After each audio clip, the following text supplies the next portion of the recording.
ਇਕ ਓੰਕਾਰ ਸਤਿਨਾਮ ਕਰਤਾ ਪੁਰਖ ਨਿਰਭਉ ਨਿਰਵੈਰ ਅਕਾਲ ਮੂਰਤ ਆਜੂਨੀ ਸੈਭੰ ਗੁਰ ਪ੍ਰਸਾਦ।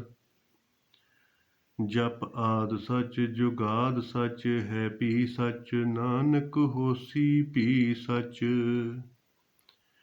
ਡੰਡੌਤ ਬੰਦਨ ਅਨਕ ਬਾਰ ਸਰਬ ਕਲਾ ਸਮਰੱਥ। ਡੋਲਨ ਤੇ ਰਾਖੋ ਪ੍ਰਭੂ ਨਾਨਕ ਦੇ ਕਰ ਹੱਥ। ਸਤਨਾਮ ਵਾਹਿਗੁਰੂ ਸਤਨਾਮ ਵਾਹਿਗੁਰੂ।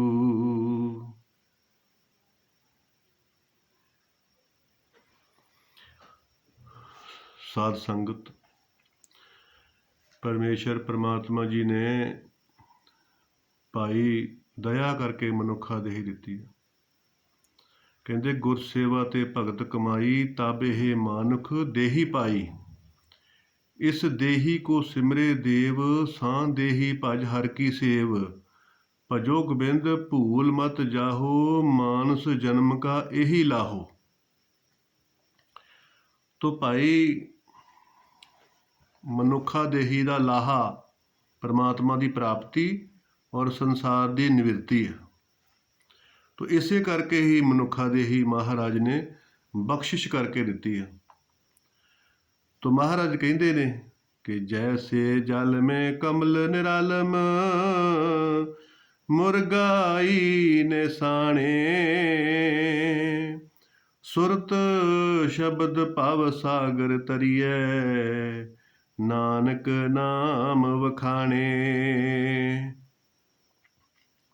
ਸਾਧ ਸੰਗਤ, ਜਿਸ ਤਰ੍ਹਾਂ ਅਨੇਕਾਂ ਪ੍ਰਕਾਰ ਦੇ ਜਾਨਵਰ ਆ, ਪੰਛੀ ਆ, ਕੋਈ ਧਰਤੀ 'ਤੇ ਤੁਰ ਸਕਦਾ, ਕੋਈ ਆਕਾਸ਼ ਵਿੱਚ ਉੱਡ ਸਕਦਾ, ਪਰ ਮੁਰਗਾਬੀ ਇੱਕ ਇਹੋ ਜਿਹਾ ਜਾਨਵਰ ਆ ਜਿਹੜਾ ਧਰਤੀ 'ਤੇ ਤੁਰ ਵੀ ਸਕਦਾ, ਆਕਾਸ਼ਾਂ ਵਿੱਚ ਉੱਡ ਵੀ ਸਕਦਾ, ਪਾਣੀ ਦੇ ਉੱਤੇ ਵੀ ਤਰ ਸਕਦਾ ਅਤੇ ਪਾਣੀ ਦੇ ਵਿੱਚ ਵੀ ਚੁੱਭੀ ਮਾਰ ਸਕਦਾ, ਪਰ ਫਿਰ ਵੀ ਆਪਣੇ ਖੰਭਾਂ ਨੂੰ ਭਿੱਜਣ ਨਹੀਂ ਦਿੰਦਾ। ਇਸੇ ਤਰ੍ਹਾਂ ਹੀ ਕਮਲ ਦਾ ਫੁੱਲ ਆ। ਕਮਲ ਦਾ ਫੁੱਲ ਵੀ ਚਿੱਕੜ ਦੇ ਵਿੱਚ ਹੁੰਦਾ, ਲੇਕਿਨ ਚਿੱਕੜ ਤੋਂ ਉੱਤੇ ਉਹ ਆਪਣਾ ਰੰਗ ਬਖੇਰਦਾ, ਖੁਸ਼ਬੂ ਦਿੰਦਾ, ਪਰ ਚਿੱਕੜ ਨੂੰ ਆਪਣੀਆਂ ਪੱਤੀਆਂ ਦੇ ਉੱਤੇ ਨਹੀਂ ਪੈਣ ਦਿੰਦਾ। ਤੋ ਮਹਾਰਾਜ ਕਹਿੰਦੇ ਕਿ ਇਸੇ ਤਰ੍ਹਾਂ ਹੀ ਭਾਈ ਸੰਸਾਰ ਦੇ ਵਿੱਚ ਵਿਚਰਨ ਕਰਨਾ, ਕਿ ਸੰਸਾਰ ਦੇ ਵਿੱਚ ਵਿਚਰਨ ਕਰੇ ਲੇਕਿਨ ਸੰਸਾਰ ਤੇਰੇ ਵਿੱਚ ਵਿਚਰਨ ਨਾ ਕਰੇ। ਨਿਰਲੇਪ ਹੋਵੇ, ਬ੍ਰਹਮ ਗਿਆਨੀ ਸਦਾ ਨਿਰਲੇਪ ਜੈਸੇ ਜਲ ਮੈਂ ਕਮਲ ਅਲੇਪ। ਤੋ ਮਹਾਰਾਜ ਕਹਿੰਦੇ ਨੇ ਪੱਬਾ ਪਰਮ ਮਿਟਾਵੋ ਆਪਣਾ ਇਹ ਸੰਸਾਰ ਸਗਲ ਹੈ ਸੁਪਨਾ। ਮਿਰਗ ਤ੍ਰਿਸ਼ਨਾ ਕੇ ਕਾਰਨੇ। ਤੋ ਸਾਧ ਸੰਗਤ, ਇਹ ਮਿਰਗ ਹਿਰਨ ਜਿਹੜਾ ਭਰਮ ਦੇ ਵਿੱਚ ਆ ਜਾਂਦਾ, ਤੇ ਗਰਮੀਆਂ ਦੇ ਦਿਨਾਂ ਦੇ ਵਿੱਚ ਜਦੋਂ ਰੇਗਿਸਤਾਨ ਦੇ ਵਿੱਚ ਵਿਚਰਨ ਕਰਦਿਆਂ ਇਹਨੂੰ ਪਿਆਸ ਲੱਗਦੀ ਆ, ਤੇ ਫਿਰ ਪਾਣੀ ਦੀ ਪਿਆਸ ਨੂੰ ਇੱਧਰ ਉੱਧਰ ਭੱਜਦਾ, ਤੇ ਦੂਰ ਇਹਨੂੰ ਪਾਣੀ ਪ੍ਰਤੀਤ ਹੁੰਦਾ, ਪਰ ਉਹ ਪਾਣੀ ਨੀਗਾ, ਉਹ ਤੇ ਰੇਤ ਚਮਕਦੀ ਆ। ਸੂਰਜ ਦੀ ਗਰਮੀ ਦੇ ਨਾਲ ਜਦੋਂ ਰੇਤ ਚਮਕਦੀ ਆ ਤੇ ਉਹ ਪਾਣੀ ਦਾ ਸਮੁੰਦਰ ਲੱਗਦਾ, ਤੇ ਹਿਰਨ ਉਹਦੇ ਵੱਲ ਨੂੰ ਭੱਜਦਾ। ਉਹ ਚਮਕ ਓਨੀ ਹੋਰ ਦੂਰ ਦਿਸਣ ਲੱਗ ਜਾਂਦੀ ਆ। ਇੱਦਾਂ ਹੀ ਹਿਰਨ ਭੱਜ ਭੱਜ ਕੇ ਆਪਣੀ ਜਾਨ ਗਵਾ ਲੈਂਦਾ, ਤੇ ਉਹ ਪਾਣੀ ਹੈ ਹੀ ਨਹੀਂ ਸੀਗਾ। ਪਾਣੀ ਮਿਲਦਾ ਕਿੱਥੋਂ? ਤੋ ਮਹਾਰਾਜ ਕਹਿੰਦੇ ਕਿ ਇਹੋ ਹੀ ਹਿਰਨ ਦੀ ਨਾਭੀ ਦੇ ਵਿੱਚ ਕਸਤੂਰੀ ਹੁੰਦੀ ਆ। ਮਿਰਗ ਤ੍ਰਿਸ਼ਨਾ ਕੇ ਕਾਰਨੇ, ਇਹ ਜਿਹੜਾ ਹਿਰਨ ਆ ਨਾ, ਇਹਨੂੰ ਇਹੀ ਤ੍ਰਿਸ਼ਨਾ ਹੁੰਦੀ ਆ। ਇਹਦੀ ਨਾਭੀ ਵਿੱਚ ਕਸਤੂਰੀ ਹੁੰਦੀ ਆ ਤੇ ਇਹਨੂੰ ਅੰਦਰੋਂ ਮਹਿਕ ਆਉਂਦਾ, ਖੁਸ਼ਬੂ ਆਉਂਦੀ ਆ। ਪਰ ਉਹ ਖੁਸ਼ਬੂ ਲੈਣ ਵਾਸਤੇ ਜੰਗਲ ਦੇ ਵਿੱਚ ਦੌੜਦਾ, ਇੱਧਰ ਉੱਧਰ ਭੱਜਦਾ। ਤੋ ਮਹਾਰਾਜ ਕਹਿੰਦੇ ਕਿ ਭੱਜਦਿਆਂ ਭੱਜਦਿਆਂ ਭੱਜਦਿਆਂ ਭੱਜਦਿਆਂ ਭਾਈ ਇਹਦੇ ਜਿਹੜੇ ਸਿੰਗ ਹੁੰਦੇ ਨਾ, ਉਹ ਝਾੜੀਆਂ ਦੇ ਵਿੱਚ ਫਸ ਜਾਂਦੇ ਆ ਤੇ ਮਗਰ ਜਿਹੜੇ ਸ਼ਿਕਾਰੀ ਕੁੱਤੇ ਹੁੰਦੇ ਆ ਉਹ ਵੀ ਪਹੁੰਚ ਜਾਂਦੇ ਆ ਤੇ ਫਿਰ ਉਹ ਹਿਰਨ ਨੂੰ ਖਤਮ ਕਰ ਦਿੰਦੇ ਆ, ਪਾੜ ਦਿੰਦੇ ਆ। ਤੋ ਮਹਾਰਾਜ ਕਹਿੰਦੇ ਕਿ ਇਹ ਹਿਰਨ ਨੂੰ ਭਰਮ ਸੀ ਕਿ ਇਹ ਮਹਿਕ ਜਿਹੜਾ ਹੈਗਾ ਵਾ ਬਾਹਰੋਂ ਆ ਰਿਹਾ, ਪਰ ਮਹਿਕ ਉਹਦੇ ਅੰਦਰ ਹੀ ਸੀਗਾ। ਤੋ ਹਿਰਨ ਜਾਨ ਗਵਾ ਲੈਂਦਾ। ਇਸੇ ਤਰ੍ਹਾਂ ਹੀ ਮਹਾਰਾਜ ਕਹਿੰਦੇ ਕਿ ਇਹ ਜਿਹੜਾ ਜੀਵ ਆ, ਇਹ ਉਹਨਾਂ ਆਪਣੇ ਤੋਂ ਦੁਖੀ ਨਹੀਂਗਾ ਜਿਹੜਾ ਜਿੰਨਾ ਇਹ ਦੂਸਰਿਆਂ ਦੇ ਤਰੱਕੀ ਤੋਂ ਦੁਖੀ ਆ, ਦੂਸਰਿਆਂ ਦੀਆਂ ਜਾਇਦਾਦਾਂ ਤੋਂ ਦੁਖੀ ਆ। ਤੋ ਮਹਾਰਾਜ ਕਹਿੰਦੇ ਆ ਕਿ ਭਾਈ ਇਹ ਜਿਹੜਾ ਤ੍ਰਿਸ਼ਨਾ ਹੈ, ਹਿਰਨ ਵਾਲੀ ਤ੍ਰਿਸ਼ਨਾ, ਇਹਦੇ ਨਾਲ ਦੁਖੀ ਨਾ ਹੋ। ਰਾਗ ਦਵੇਸ਼ ਈਰਖਾ ਵਖੀਲੀ ਦੇ ਨਾਲ ਦੁਖੀ ਨਾ ਹੋ। ਜੋ ਅਕਾਲ ਪੁਰਖ ਵਾਹਿਗੁਰੂ ਨੇ ਤੇਰੇ ਭਾਗਾਂ ਦੇ ਵਿੱਚ ਲਿਖਿਆ ਉਹ ਤੈਨੂੰ ਮਿਲ ਜਾਣਾ। ਭਾਈ ਤੂੰ ਸਬਰ ਸੰਤੋਖ ਰੱਖ। ਇੱਕ ਭਰਮ ਭੁੱਲੇ ਫਿਰੇ ਦੇ ਦਿਸ, ਇੱਕ ਨਾਮ ਲਾਗ ਸਵਾਰਿਆ। ਇੱਕ ਉਹ ਮਨਮੁਖ ਨੇ ਜਿਹੜੇ ਮਾਇਆ ਦੇ ਪਿੱਛੇ ਲੱਗ ਜਾਂਦੇ ਆ ਤੇ ਭਾਈ ਉਹ ਦੁਖੀ ਹੁੰਦੇ ਨੇ। ਮਾਇਆ ਅੰਦਰੇ ਹੀ ਆ, ਜਮ ਅੰਦਰੇ ਹੀ ਆ, ਪ੍ਰੇਤ ਅੰਦਰੇ ਹੀ ਆ। ਅੰਦਰੋਂ ਹੀ ਇਹਨਾਂ ਵਿਕਾਰਾਂ ਦਾ ਸ਼ਿਕਾਰ ਬਣਾ ਲੈਂਦੇ ਨੇ। ਤੋ ਮਹਾਰਾਜ ਕਹਿੰਦੇ ਨੇ ਕਿ ਭਾਈ ਇੱਕ ਮਨੁੱਖ ਨੇ ਜਿਹੜੇ ਮਾਇਆ ਦੇ ਪਿੱਛੇ ਲੱਗ ਜਾਂਦੇ ਨੇ, ਜਿਹੜੇ ਦੂਸਰਿਆਂ ਦੇ ਨਾਲ ਈਰਖਾ ਕਰਦੇ ਨੇ, ਵਕੀਲੀ ਕਰਦੇ ਨੇ, ਰਾਗ ਦਵੇਸ਼ ਕਰਦੇ ਨੇ, ਠੱਗੀ ਕਰਦੇ ਨੇ, ਚੋਰੀ ਕਰਦੇ ਨੇ, ਮਿਲਾਵਟ ਕਰਦੇ ਨੇ, ਤੇ ਉਹਨਾਂ ਨੂੰ ਭਾਈ ਇਹ ਭਰਮ ਆ ਕਿ ਸ਼ਾਇਦ ਇਸੇ ਤਰ੍ਹਾਂ ਹੀ ਕੀਤਿਆਂ ਹੀ ਸਾਡੀਆਂ ਜੇਬਾਂ ਭਰਨੀਆਂ, ਸਾਡਾ ਘਰ ਭਰਨਾ। ਤੋ ਮਹਾਰਾਜ ਕਹਿੰਦੇ ਇਹ ਉਹਨਾਂ ਦਾ ਭਰਮ ਆ। ਤੋ ਇਸ ਤਰ੍ਹਾਂ ਮਹਾਰਾਜ ਕਹਿੰਦੇ ਨੇ ਕਿ ਇੱਕ ਭਰਮ ਭੁੱਲੇ ਫਿਰੇ ਦੈਦਿਸ, ਇੱਕ ਨਾਮ ਲਾਗ ਸਵਾਰਿਆ। ਇੱਕ ਉਹ ਹੁੰਦੇ ਗੁਰਮੁਖ ਕਿ ਜਿਹੜੇ ਦਸਾਂ ਨਹੁੰਆਂ ਦੀ ਕਿਰਤ ਕਰਦੇ ਨੇ ਔਰ ਦੂਸਰੇ ਦਾ ਭਲਾ ਕਰਦੇ ਨੇ। ਉਹ ਭਾਈ ਸੱਚੀ ਕਿਰਤ ਕਰਦੇ ਨੇ, ਨਾਮ ਜਪਦੇ ਨੇ, ਵੰਡ ਕੇ ਛਕਦੇ ਨੇ, ਪ੍ਰਮਾਤਮਾ ਦਾ ਭਾਣਾ ਮੰਨਦੇ ਨੇ ਤੇ ਉਹ ਆਪਣਾ ਜੀਵਨ ਸਫਲਾ ਕਰ ਲੈਂਦੇ ਨੇ। ਇਸੇ ਕਰਕੇ ਬਾਜ਼ਾਰ ਦੇ ਵਿੱਚ ਹਾਹਾਕਾਰ ਮਚੀ ਪਈ ਹੈ। ਮਨਮੁਖ ਬਾਜ਼ਾਰ ਦੇ ਵਿੱਚ ਹਾਹਾਕਾਰ ਮੱਚੀ ਬੈਠੇ ਆ ਤੇ ਗੁਰਮੁਖ ਦਇਆ ਕਰ ਰਹੇ ਆ। ਤੋ ਜਿਉਂ ਸੁਪਨਾ ਔਰ ਪੇਖਨਾ, ऐसे जग को जान, इनमें कुछ साचो नहीं, नानक बिन भगवान। ਕਹਿੰਦੇ ਕਿ ਜਿਸ ਤਰ੍ਹਾਂ ਸੁਪਨਾ ਆਉਂਦਾ ਸੁੱਤੇ ਪਿਆ ਤੇ ਜਦੋਂ ਅੱਖਾਂ ਖੁੱਲ੍ਹਦੀਆਂ ਤੇ ਸੁਪਨਾ ਜਿਹੜਾ ਹੈਗਾ ਉਹ ਖਤਮ ਹੋ ਜਾਂਦਾ, ਨਿਵਰਤ ਹੋ ਜਾਂਦਾ, ਪਤਾ ਨਹੀਂ ਲੱਗਦਾ ਕਿੱਥੇ ਗਿਆ ਤੇ ਕਿੱਥੋਂ ਆਇਆ ਸੀਗਾ। ਤੇ ਸੁਪਨੇ ਦਾ ਮਤਲਬ ਦਾ ਸੋ ਫਨਾ, ਸੁੱਤੇ ਪਿਆ ਸੱਚ ਲੱਗਦਾ, ਅੱਖਾਂ ਖੁੱਲ੍ਹਦਿਆਂ ਫਨਾ ਹੋ ਜਾਂਦਾ, ਖਤਮ ਹੋ ਜਾਂਦਾ।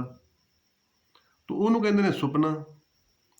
ਤੋ ਕਹਿੰਦੇ ਨੇ ਜਦੋਂ ਅੱਖਾਂ ਖੁੱਲ੍ਹਦੀਆਂ ਵਾ ਤੇ ਉਹ ਜਿਹੜਾ ਰਾਤ ਦਾ ਸੁਪਨਾ ਹੁੰਦਾ ਵਾ ਉਹ ਖਤਮ ਹੋ ਜਾਂਦਾ। ਪਰ ਕਹਿੰਦੇ ਕਿ ਜਿਹੜਾ ਅੱਖਾਂ ਖੁੱਲ੍ਹੀਆਂ ਦੇ ਉੱਤੇ ਸੰਸਾਰ ਵੇਖਣ ਦਿਆਂ ਵਾ, ਇਹ ਵੀ ਸੁਪਨਾ ਹੀ ਆ। ਪਰ ਇਹ ਸੁਪਨਾ ਭਾਈ ਤੇਰਾ ਉਦੋਂ ਨਿਵਰਤ ਹੋਣਾ ਜਦੋਂ ਤੈਨੂੰ ਬ੍ਰਹਮ ਗਿਆਨ ਹੋਇਆ, ਪ੍ਰਮਾਤਮਾ ਦੀ ਪ੍ਰਾਪਤੀ ਹੋਈ। ਗਿਆਨ ਅੰਜਨ ਗੁਰ ਦੀਆ, ਅਗਿਆਨ ਅੰਧੇਰ ਵਿਨਾਸ਼, ਹਰ ਕਿਰਪਾ ਤੇ ਸੰਤ ਭੇਟਿਆ, ਨਾਨਕ ਮਨ ਪ੍ਰਗਾਸ। ਉਦੋਂ ਭਾਈ ਤੇਰੇ ਅੰਦਰ ਪ੍ਰਗਾਸ਼ ਹੋਣਾ। ਉਦੋਂ ਇਹ ਜਿਹੜਾ ਸੰਸਾਰ ਆ ਨਾ ਦਿਖਦਾ, ਇਹ ਸਾਰਾ ਸੁਪਨਾ ਲੱਗਣਾ ਕਿ ਤੇ ਭਾਈ ਪਰਮਾਤਮਾ ਹੀ ਸੱਚਾ, ਮਨ ਤੂੰ ਜੋਤ ਸਰੂਪ ਹੈ, ਆਪਣਾ ਮੂਲ ਪਛਾਣ। ਤੋ ਇਹ ਸੁਪਨਾ ਜਿਹੜਾ ਨਾ, ਇਹ ਕਈ ਵਾਰੀ ਸੁੱਤੇ ਪਿਆ ਸੁਪਨਾ ਆਉਂਦਾ ਤੇ ਅੱਖਾਂ ਖੁੱਲ੍ਹਣ ਤੋਂ ਬਾਅਦ ਵੀ ਉਹ ਸੁਪਨਾ ਚੇਤੇ ਰਹਿੰਦਾ, ਤੇ ਉਸੇ ਸੁਪਨੇ ਦੇ ਪਿੱਛੇ ਹੀ ਜੀਵ ਲੱਗ ਜਾਂਦਾ। ਜੀਵ ਨੂੰ ਭੁਲੇਖਾ ਪੈ ਜਾਂਦਾ, ਜੀਵ ਸੋਚਦਾ ਉਹ ਸੁਪਨੇ ਵਾਲਾ ਸੰਸਾਰ, ਪਰਿਵਾਰ ਉਹ ਕਿੱਥੇ ਆ। ਤੋ ਮਹਾਰਾਜ ਕਹਿੰਦੇ ਆ ਕਿ ਨਰਪਤ ਏਕ ਸਿੰਘਾਸਨ ਸੋਇਆ, ਸੁਪਨੇ ਪਿਆ ਭਿਖਾਰੀ, ਅਚਰਿਤ ਰਾਜ ਬਿਦਰਦ ਸੁਖੋ ਪਾਇਆ, ਸੋਗਤ ਪਈ ਹਮਾਰੀ। ਤੋ ਕਹਿੰਦੇ ਕਿ ਨਰਪਤ ਏਕ ਸਿੰਘਾਸਨ ਸੋਇਆ। ਤੋ ਮਿਥਿਲਾਪੁਰੀ ਦਾ ਰਾਜਾ ਜਨਕ, ਜਿਹੜਾ ਆਪਣੇ ਮਹੱਲਾਂ ਦੇ ਵਿੱਚ ਭਾਈ ਸੁੱਤਾ ਪਿਆ, ਤੇ ਕੋਈ ਰਾਣੀ ਪੈਰ ਘੁੱਟਣ ਦਈ ਆ, ਕੋਈ ਪੱਖਾ ਝੱਲਣ ਦਈ ਆ, ਗੂੜੀ ਨੀਂਦੇ ਸੁੱਤਾ ਪਿਆ। ਲੇਕਿਨ ਸੁੱਤੇ ਪੈ ਨੂੰ ਰਾਜੇ ਜਨਕ ਨੂੰ ਸੁਪਨਾ ਆਇਆ, ਤੇ ਸੁਪਨੇ ਦੇ ਵਿੱਚ ਰਾਜਾ ਜਨਕ ਭਿਖਾਰੀ ਹੋ ਗਿਆ, ਤੇ ਹੁਣ ਉਹ ਘਰ ਘਰ ਦੇ ਵਿੱਚ ਮੰਗਦਾ ਫਿਰਦਾ, ਤੇ ਉਹਨੂੰ ਕੋਈ ਵੀ ਭਿਕਸ਼ਾ ਨਹੀਂ ਪਾਉਂਦਾ। ਸਾਰੇ ਹੀ ਦਰਵਾਜ਼ੇ ਬੰਦ ਕਰੀ ਜਾਂਦੇ ਆ, ਕੋਈ ਭਿਕਸ਼ਾ ਨਹੀਂ ਦਿੰਦਾ, ਕੋਈ ਰੋਟੀ ਨਹੀਂ ਦਿੰਦਾ, ਕੋਈ ਪਾਣੀ ਨਹੀਂ ਦਿੰਦਾ। ਤੋ ਫਿਰ ਭੁੱਖਾ ਧਿਆਇਆ ਰਾਜਾ ਜਨਕ ਸੁਪਨੇ ਦੇ ਵਿੱਚ ਸ਼ਮਸ਼ਾਨ ਘਾਟ ਦੇ ਵਿੱਚ ਚਲੇ ਗਿਆ, ਤੇ ਉੱਥੋਂ ਇੱਕ ਉਹਨੇ ਭਾਂਡਾ ਲਿਆ, ਤੇ ਕੁਝ ਪੈਸਾ ਪਿਆ ਸੀ ਉੱਥੇ। ਉਹ ਟਕਾ ਲੈ ਕੇ ਤੇ ਬਾਜ਼ਾਰ ਦੇ ਵਿੱਚ ਆਇਆ, ਤੇ ਬਾਜ਼ਾਰ ਦੇ ਵਿੱਚ ਆਣ ਕੇ ਉਹਨੇ ਕੁਝ ਖਿਚੜੀ ਲਈ, ਤੇ ਕੁਝ ਉਹ 'ਤੇ ਦੇਸੀ ਘੀ ਪਵਾਇਆ, ਤੇ ਸੋਚਦਾ ਵਾ ਵੀ ਹੁਣ ਮੈਂ ਬਾਜ਼ਾਰ ਤੋਂ ਬਾਹਰ ਜਾ ਕੇ ਕਿਨਾਰੇ 'ਤੇ ਜਾ ਕੇ ਬੈਠ ਕੇ ਖਾਊਂਗਾ, ਕਿਉਂਕਿ ਭੁੱਖ ਬੜੀ ਲੱਗੀ ਹੈ। ਤੇ ਉਹ ਖਿਚੜੀ ਵਾਲਾ ਭਾਂਡਾ ਲੈ ਕੇ ਜਦੋਂ ਬਾਜ਼ਾਰ ਤੋਂ ਬਾਹਰ ਗਿਆ, ਇੱਕ ਕੋਨੇ ਦੇ ਵਿੱਚ ਬੈਠ ਕੇ ਜਦੋਂ ਖਾਣ ਲੱਗਾ, ਤੇ ਉਸੇ ਵੇਲੇ ਹੀ ਦੋ ਝੋਟੇ ਭਿੜਦੇ ਆਏ, ਤੇ ਉਹ ਰਾਜੇ ਜਨਕ ਦੇ ਉੱਤੇ ਡਿੱਗ ਪਏ। ਹੁਣ ਨਾਲ ਹੀ ਉਹ ਭਾਂਡਾ ਟੁੱਟ ਗਿਆ, ਤੇ ਨਾਲ ਹੀ ਖਿਚੜੀ ਡੁੱਲ ਗਈ, ਤੇ ਨਾਲ ਹੀ ਰਾਜੇ ਜਨਕ ਦੀ ਅੱਖ ਖੁੱਲ੍ਹ ਗਈ। ਹੁਣ ਚਾਰ ਚੁਫੇਰੇ ਦੇਖਦਾ, ਸੁਪਨਾ ਗੂੜਾ ਬੜਾ ਸੀਗਾ। ਹੁਣ ਉਹਨੂੰ ਭੁਲੇਖਾ ਪੈ ਗਿਆ, ਤੇ ਕਹਿਣ ਲੱਗਾ ਕਿ ਮੇਰੀ ਖਿਚੜੀ ਕਿੱਥੇ ਆ, ਮੇਰੀ ਖਿਚੜੀ ਡੁੱਲ ਗਈ ਆ, ਮੈਂ ਤਾਂ ਭੁੱਖਾ ਬੜਾ, ਮੈਨੂੰ ਤਾਂ ਭੁੱਖ ਬੜੀ ਲੱਗੀ ਆ। ਰਾਣੀਆਂ ਹੈਰਾਨ ਹੋ ਗਈਆਂ ਕਿ ਰਾਜਨ ਤੁਸੀਂ ਕੀ ਕਹਿ ਰਹੇ ਹੋ। ਕਹਿੰਦਾ ਮੈਂ ਤੇ ਭਿਖਾਰੀ ਹਾਂ। ਕਹਿੰਦਾ ਨਹੀਂ। ਰਾਣੀਆਂ ਕਹਿਣ ਲੱਗੀਆਂ ਤੁਸੀਂ ਭਿਖਾਰੀ ਨਹੀਂ ਗਏ, ਤੁਸੀਂ ਤੇ ਮਿਥਿਲਾਪੁਰੀ ਦੇ ਨਰੇਸ਼ ਆ। ਕਹਿੰਦਾ ਨਹੀਂ। ਉਹਨੂੰ ਭੁਲੇਖਾ ਪੈ ਗਿਆ, ਭਰਮ ਪੈ ਗਿਆ। ਤੋ ਫਿਰ ਉਸ ਭਰਮ ਨੂੰ ਨਿਵਰਤ ਕਰਨ ਵਾਸਤੇ ਰਾਜੇ ਨੇ ਢੰਡੋਰਾ ਪਿਟਵਾਇਆ ਕਿ ਭਾਈ ਜਿਹੜਾ ਮੇਰਾ ਸ਼ੰਕਾ ਨਿਵਰਤ ਕਰ ਦੂਗਾ ਉਹ ਮੇਰਾ ਗੁਰੂ ਹੋਊਗਾ, ਤੇ ਮੈਂ ਉਹਨੂੰ ਇਨਾਮ ਦਊਂਗਾ। ਹੁਣ ਸਾਰੇ ਬੜੇ ਵਿਦਵਾਨ ਆਏ ਇਲਾਕੇ ਦੇ ਕਿ ਨਾਲੇ ਦੇ ਰਾਜੇ ਦਾ ਗੁਰੂ ਬਣਾਂਗੇ ਤੇ ਨਾਲੇ ਇਨਾਮ ਪਾਵਾਂਗੇ। ਪਰ ਜਿਹੜਾ ਰਾਜੇ ਦਾ ਪ੍ਰਸ਼ਨ ਸੀਗਾ, ਸ਼ੰਕਾ ਸੀਗਾ, ਉਹਨੂੰ ਕੋਈ ਨਿਵਰਤ ਨਹੀਂ ਕਰ ਸਕਿਆ, ਕਿਉਂਕਿ ਬ੍ਰਹਮ ਗਿਆਨੀ ਹੀ ਬ੍ਰਹਮ ਗਿਆਨ ਦੇ ਦੁਆਰਾ ਸ਼ੰਕਾ ਨਿਵਰਤ ਕਰ ਸਕਦਾ, ਕਿਉਂਕਿ ਬ੍ਰਹਮ ਗਿਆਨੀ ਕੀ ਗਤ ਬ੍ਰਹਮ ਗਿਆਨੀ ਜਾਣੇ। ਤੋ ਜਿਹੜਾ ਵੀ ਵਿਦਵਾਨ ਆਉਂਦਾ ਸ਼ੰਕਾ ਨਹੀਂ ਨਿਵਰਤ ਕਰ ਪਾਉਂਦਾ, ਤੇ ਰਾਜਾ ਜਨਕ ਉਹਨੂੰ ਕੈਦ ਕਰ ਲੈਂਦਾ ਕਿ ਇੱਥੇ ਹੀ ਹੁਣ ਰਹੋ, ਤੇ ਇੱਥੇ ਹੀ ਹੁਣ ਤੁਸੀਂ ਆਪਣੇ ਗ੍ਰੰਥਾਂ ਦਾ ਅਧਿਐਨ ਕਰੋ, ਤੇ ਜਿੰਨੇ ਚਿਰ ਮੈਨੂੰ ਮੁਕਤੀ ਨਹੀਂ ਮਿਲਦੀ ਨਾ ਸ਼ੰਕੇ ਤੋਂ, ਕਿਉਂਕਿ ਸ਼ੰਕੇ ਜਿਉਂ ਮਲੀਨ ਹੈ ਕਿ ਸੰਜਮ ਧੋਤਾ ਜਾਏ। ਸ਼ੰਕਾ ਜਿਹੜਾ ਹੈਗਾ ਉਹ ਤੇ ਜੀਵਨ ਮਲੀਨ ਕਰ ਦਿੰਦਾ। ਕਿਸੇ ਨੂੰ ਸ਼ੰਕਾ ਨਹੀਂ ਹੋਣਾ ਚਾਹੀਦਾ। ਘਰ ਪਰਿਵਾਰ ਜਿਹੜਾ ਇਹ ਵੀ ਵਿਸ਼ਵਾਸ ਦੇ ਉੱਤੇ ਆ, ਸਭ ਮਰਿਆਦਾ ਦੇ ਵਿੱਚ ਆ। ਤੇ ਹੁਣ ਉਹ ਸਾਰਿਆਂ ਨੂੰ ਕੈਦ ਕਰੀ ਜਾਣਦੇ ਆ। ਤੇ ਜਦੋਂ ਅਸ਼ਟਾਵਕਰ ਜੀ ਵੱਡੇ ਹੋਏ, ਉਹ ਆਪਣੀ ਮਾਂ ਨੂੰ ਪੁੱਛਣ ਲੱਗੇ ਕਿ ਮਾਂ ਮੇਰਾ ਪਿਤਾ ਕਿੱਥੇ ਆ। ਤੇ ਮਾਂ ਪਹਿਲੋਂ ਦੱਸੇ ਨਾ। ਉਹਨੂੰ ਇਹ ਸੀਗਾ ਕਿ ਜੇ ਮੈਂ ਦੱਸ ਦਿੱਤਾ ਤੇ ਇਹਨੇ ਜਾਣਾ ਵਾ ਤੇ ਉੱਤਰ ਦੇ ਨਹੀਂ ਹੋਣਾ ਤੇ ਇਹਨੇ ਵੀ ਉੱਥੇ ਕੈਦ ਹੋ ਜਾਣਾ ਵਾ ਅੱਗੇ, ਤੇ ਪਿਤਾ ਉੱਥੇ ਆ, ਦੱਸੇ ਨਾ। ਪਰ ਫਿਰ ਵੀ ਜਿੱਦ ਕੀਤੀ ਤੇ ਮਾਤਾ ਨੇ ਦੱਸ ਦਿੱਤਾ ਕਿ ਤੇਰਾ ਪਿਤਾ ਜਿਹੜਾ ਸੀ ਨਾ, ਉਹ ਰਾਜੇ ਜਨਕ ਦਾ ਸ਼ੰਕਾ ਨਿਵਰਤ ਕਰਨ ਗਿਆ ਸੀਗਾ, ਤੇ ਸ਼ੰਕਾ ਤਾਂ ਨਿਵਰਤ ਨਹੀਂ ਕਰ ਪਾਇਆ ਤੇ ਪਰ ਕੈਦ ਹੋ ਗਿਆ। ਕਹਿੰਦਾ ਕੋਈ ਨਹੀਂ ਮਾਂ, ਮੈਂ ਉਹਨੂੰ ਛੁਡਾ ਕੇ ਲਿਆਉਂਗਾ। ਤੇ ਅਸ਼ਟਾਵਕਰ ਜੀ ਨੇ ਤਿਆਰੀ ਕਰ ਲਈ, ਚਲੇ ਗਏ। ਅੱਗੇ ਪਹਿਰੇਦਾਰ ਖੜੋਤੇ ਆ ਤੇ ਪਹਿਰੇਦਾਰਾਂ ਨੂੰ ਕਹਿਣ ਲੱਗੇ ਕਿ ਭਾਈ ਅਸੀਂ ਤੇ ਰਾਜੇ ਜਨਕ ਨੂੰ ਮਿਲਣਾ। ਅਗੇ ਤੁਸੀਂ ਕਿਉਂ ਮਿਲਣਾ? ਕਿ ਮੈਂ ਉਹਨਾਂ ਦਾ ਸ਼ੰਕਾ ਨਿਵਰਤ ਕਰਨਾ। ਰਾਜੇ ਜਨਕ ਨੂੰ ਜਾ ਕੇ ਦੱਸਿਆ ਗਿਆ ਕਿ ਮਹਾਰਾਜ ਇੱਕ ਕੋਈ ਬਾਲਕ ਆਇਆ, ਥੋੜ੍ਹੀ ਉਮਰ ਆ, ਤੇ ਉਹ ਕਹਿੰਦਾ ਕਿ ਮੈਂ ਰਾਜੇ ਦਾ ਸ਼ੰਕਾ ਨਿਵਰਤ ਕਰਨਾ। ਤੋ ਰਾਜਾ ਕਹਿੰਦਾ ਚਲੋ ਠੀਕ ਆ ਭਾਈ, ਸਾਰਿਆਂ ਨੂੰ ਹੀ ਟਾਈਮ ਦੇਣਾ ਚਾਹੀਦਾ, ਭਾਵੇਂ ਕੋਈ ਵੱਡਾ ਤੇ ਭਾਵੇਂ ਕੋਈ ਛੋਟਾ, ਕਿਉਂਕਿ ਪਰਮਾਤਮਾ ਜੀ ਦਾ ਜਿਹੜਾ ਟੈਲੈਂਟ ਆ, ਬੁੱਧੀ ਆ, ਸਮਰੱਥਾ ਵਾ, ਉਹ ਪਰਮੇਸ਼ਰ ਪਰਮਾਤਮਾ ਜੀ ਨੇ ਪਤਾ ਨਹੀਂ ਕਿਹਦੇ ਵਿੱਚ ਪਾਈ ਹੁੰਦੀ ਹੈ। ਤੋ ਫਿਰ ਸਭਾ ਪੂਰੀ ਤਰ੍ਹਾਂ ਰਾਜੇ ਦੀ ਸੱਜੀ ਤੇ ਉਹ ਵਿਦਵਾਨ ਵੀ ਆਣ ਕੇ ਬੈਠੇ। ਜਦੋਂ ਅਸ਼ਟਾਵਕਰ ਜੀ ਆਏ ਤੇ ਉਹ ਜਿਹੜੇ ਬੈਠੇ ਸੀ ਵਿਦਵਾਨ ਲੋਕ, ਉਹ ਦੇਖ ਕੇ ਹੱਸਣ ਲੱਗ ਪਏ ਤੇ ਅਸ਼ਟਾਵਕਰ ਜੀ ਵੀ ਹੱਸਣ ਲੱਗ ਪਏ।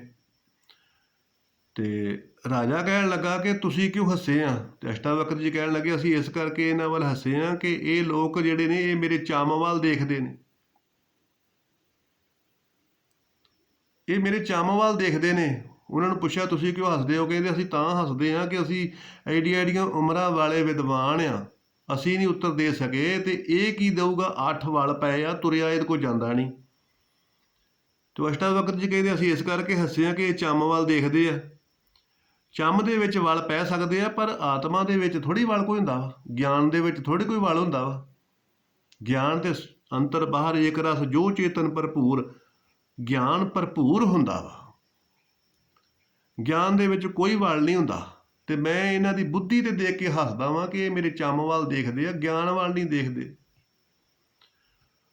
ਤੋ ਸਾਰੇ ਸ਼ਾਂਤ ਹੋ ਗਏ ਤੇ ਅਸ਼ਟਾਵਕਰ ਜੀ ਕਹਿਣ ਲੱਗੇ ਕਿ ਰਾਜਨ ਦੱਸ ਤੇਰਾ ਕੀ ਪ੍ਰਸ਼ਨ ਆ? ਤੇ ਰਾਜਾ ਕਹਿਣ ਲੱਗਾ ਕਿ ਮੇਰਾ ਇਹ ਪ੍ਰਸ਼ਨ ਹੈ, ਘੋੜੇ ਦੇ ਚੜ੍ਹਦਿਆਂ ਚੜ੍ਹਦਿਆਂ ਮੇਰਾ ਸ਼ੰਕਾ ਨਿਵਰਤ ਹੋਣਾ ਚਾਹੀਦਾ ਕਿ ਮੈਂ ਰਾਜਾ ਵਾਂ ਕਿ ਸੁਪਨੇ ਵਾਲਾ ਮੈਂ ਭਿਖਾਰੀ ਆ, ਮੈਂ ਕੌਣ ਆ? ਮੈਨੂੰ ਇਹ ਨਹੀਂ ਪਤਾ ਲੱਗਦਾ ਕਿ ਮੈਂ ਕੌਣ ਆ। ਸਭ ਤੋਂ ਵੱਡਾ ਅਗਿਆਨ ਇਹੋ ਹੀ ਆ ਕਿ ਜਿਹੜਾ ਜੀਵ ਨੂੰ ਇਹ ਨਹੀਂ ਪਤਾ ਕਿ ਮੈਂ ਹੈਗਾ ਕੌਣ ਆ। ਹੈਗਾ ਤਾਂ ਹੈਗਾ ਪਰਮਾਤਮਾ ਦਾ ਸਰੂਪ, ਲੇਕਿਨ ਕਹਿੰਦਾ ਮੈਂ ਤੇ ਫਲਾਣਾ ਸਿੰਘ ਆ, ਮੈਂ ਪੁਰਸ਼ ਹਾਂ, ਮੈਂ ਇਸਤਰੀ ਹਾਂ, ਮੈਂ ਕਿਸੇ ਦਾ ਪਿਓ ਹਾਂ, ਮੈਂ ਕਿਸੇ ਦਾ ਭਰਾ ਵਾਂ। ਇਹ ਤਾਂ ਸਰੀਰ ਆ, ਸਰੀਰ ਦੇ ਸੰਬੰਧਿਤ ਨੇ, ਪਰ ਆਤਮਾ ਦਾ ਜਿਹੜਾ ਤੇ ਉਹ ਤੇ ਸੱਚ ਚਿੱਤ ਆਨੰਦ ਸਰੂਪ ਪਰਮਾਤਮਾ ਵਾ, ਤੂੰ ਤੇ ਪਰਮਾਤਮਾ ਦਾ ਸਰੂਪ ਆ।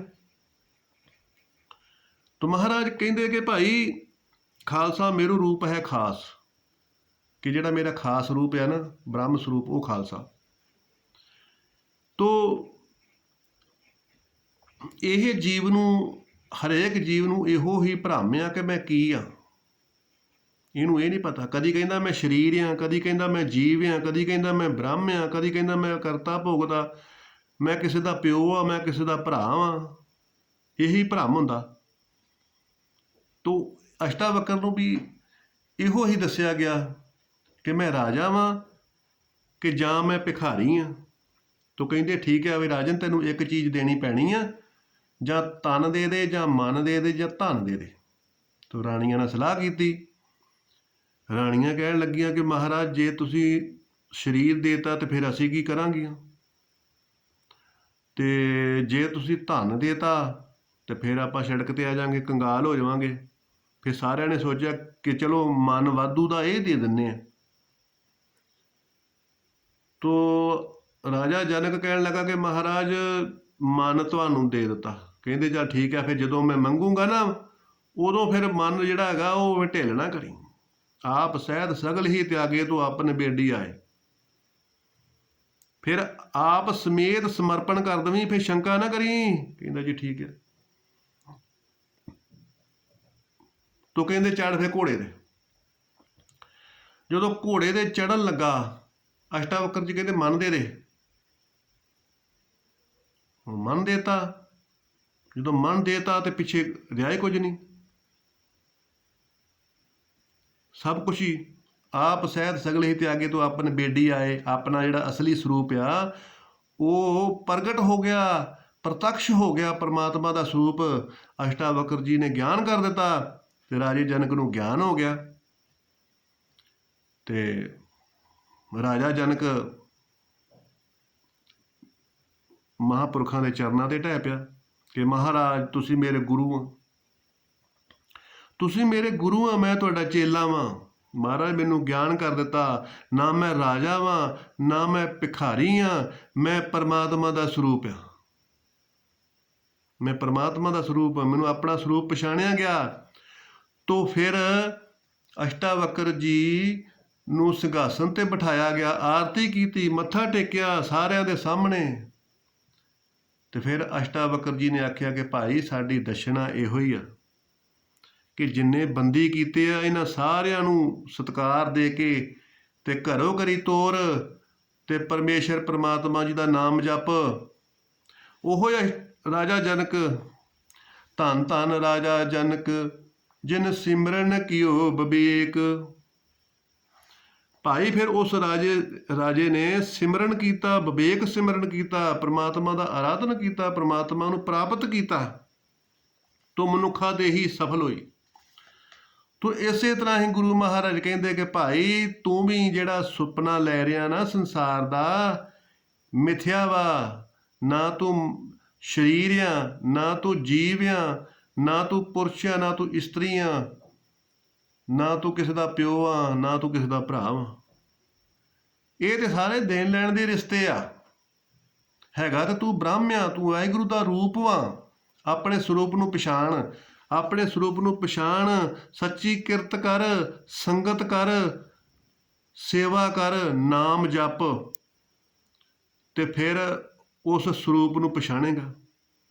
ਸਭ ਮੈਂ ਜੋਤ ਜੋਤ ਹੈ ਸੋਏ, ਤਿਸ ਦੇ ਚਾਨਣ ਸਭ ਮੈਂ ਚਾਨਣ ਹੋਏ, ਗੁਰਸਾਖੀ ਜੋਤ ਪ੍ਰਗਟ ਹੋਏ। ਗੁਰੂ ਦੀ ਸਿੱਖਿਆ ਦੇ ਨਾਲ ਉਹ ਜੋਤ ਪ੍ਰਗਟ ਹੋਵੇਗੀ ਤੇ ਫੇਰ ਤੂੰ ਭਾਈ ਮੁਕਤ ਹੋਵੇਂਗਾ ਤੇ ਤੇਰਾ ਜੀਵਨ ਸਫਲਾ ਹੋਵੇਗਾ। ਇਸ ਕਰਕੇ ਪਰਮੇਸ਼ਰ ਪਰਮਾਤਮਾ ਜੀ ਨੇ ਜਿਹੜਾ ਮਨੁੱਖਾ ਦੇਹੀ ਦਿੱਤੀ ਆ, ਇਸ ਮਨੁੱਖਾ ਦੇਹੀ ਨੂੰ ਸਫਲ ਕਰੋ ਤੇ ਭਾਈ ਲਾਹਾ ਲਵੋ ਸਵਾਸਾਂ ਦਾ, ਇਸ ਜੀਵਨ ਦਾ ਲਾਹਾ ਲਹੋ।